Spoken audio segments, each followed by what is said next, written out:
Hello students, this is a lecture on the essay Dharma and Moksa by J.A.B. Van Buitenen. J.A.B. Van Buitenen is one of the most recognized and prolific scholars of Indian mysticism and mythology.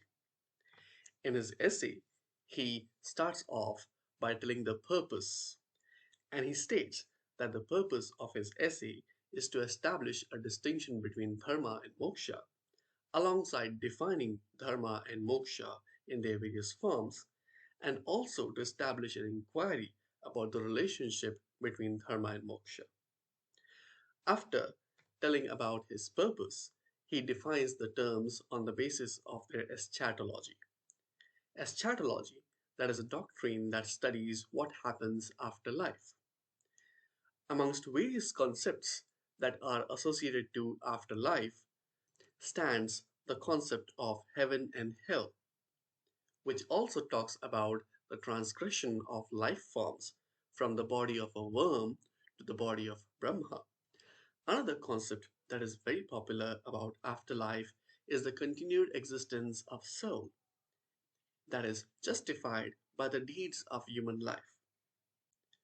It also states that the acts of merit commenced by an individual during his lifetime lead to self perfection, and therefore the soul continues to exist in different forms of life. Buitenen talks about moksha as the release from the cycle of continuation. He talks about the concept of soul and oversoul, the notion that the soul departs from the body of an individual and from the surface of earth and goes to mingle with an oversoul is quite popular in the Indian thought. Buitenen is very particular about Buddhism and the concept of nirvana, that is, the concept of not having a soul at all. That means the dispensation of soul from the body of an individual leads to an escape from the cycle of life and death. Buitenen next talks about the joys of afterlife. He tells that the joys of afterlife may be attained only by attaining perfect knowledge of the rituals which are required to attain a happy afterlife.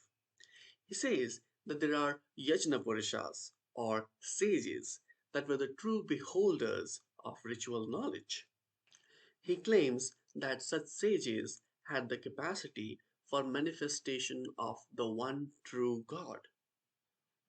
And he also talks about how each and every individual on the surface of earth attains one true form, that is, Atman. Next, he talks about the concept of karma, that is, how the Atman has to conquer the cycle of life and death. And there is a need for the performance of correct rituals for conquering such a life and death cycle. He states that not only the good deeds are necessary for getting fruit of karma, but also the proper performance of rituals is a natural requirement. He says that these rituals have an inherent efficacy for bearing fruit. That is, there is no super soul or there is no overpowering body that is dispensing fruits as he or she finds fit. That is, perhaps there is no God, and each and every individual is paid back in full on the basis of the kind of actions and on the basis of the kind of rituals one follows. He extends the concept of karma by saying that if, in case, the fruit is not realized by an individual during one lifetime, such a fruit may be carried forward to many other lives. That is, a positive act or a negative act is supposed to bear fruit in one or the other form or in one or the other way. Buitenen is really suspicious of the concept of immediate return of the fruit of the karma.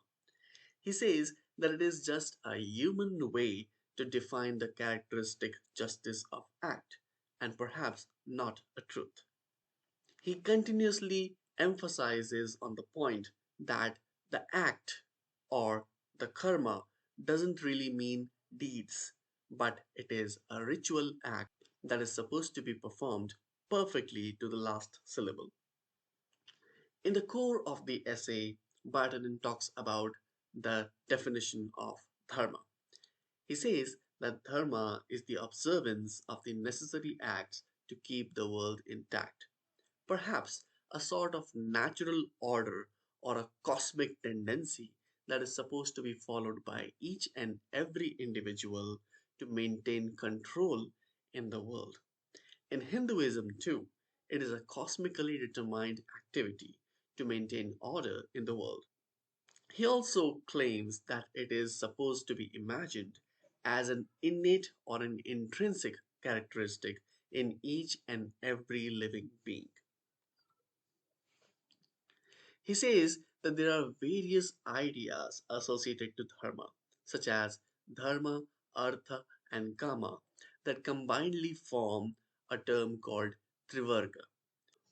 He argues that perhaps all the forms in Trivarga are just versions of dharma. That is, even the quest for artha or meaning is a form of dharma, and to maintain the population of earth using kama is also a dharma. He says no matter what, one has to live in accordance with the dharma. That is, dharma is a natural law that each and every individual must abide by. He says if someone denies to follow the dharma, he would exhibit a dharma that is the opposite of dharma. Next, he defines moksha, that is the abandonment of the world of dharma, that is, not abiding by the laws of dharma, not particularly in a sense where it is opposed, but in a manner where one tries to eschew the dharma. Another entity associated to moksha is the communion with the original one. That is, an individual soul departs from the surface of earth and goes to mingle with something that is supernatural. Unlike dharma, that is the act, moksha is a result. Moksha has often been discouraged in Bhagavad Gita, which predominantly emphasizes on karma or dharma. There are many ideal views of moksha, and Buitenen discusses a few of them. The first one is Upnisadic, that tells that one must exhaust the rites to attain cosmic unity.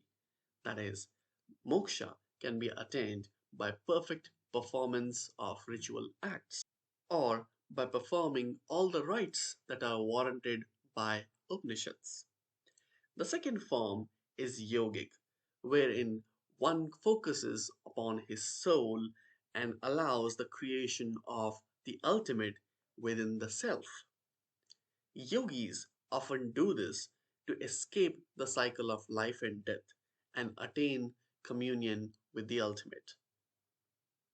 The third one is called bhakti, which is a more physical form of love for God, which also is a kind of salvation and, in a manner, an escape from the material world. Biden closes his essay by establishing the connection between dharma and moksha. He says that there are various scholars and treatises that treat this connection distinctively. The first one is Vedanta, that states that dharma leads to moksha. Second one is Ramanuja, who says that dharma matters and moksha doesn't. And the third are various sannyasis who assert that moksha is the ultimate goal of each and every individual. This marks the end of this lecture. If you want the text or have any questions associated to Dharma and Moksha, you can mail us at arenaliterature@gmail.com. We also provide research, help, and other services. If you wish to know more, please write to us. Thanks for watching. I will see you in the next lecture.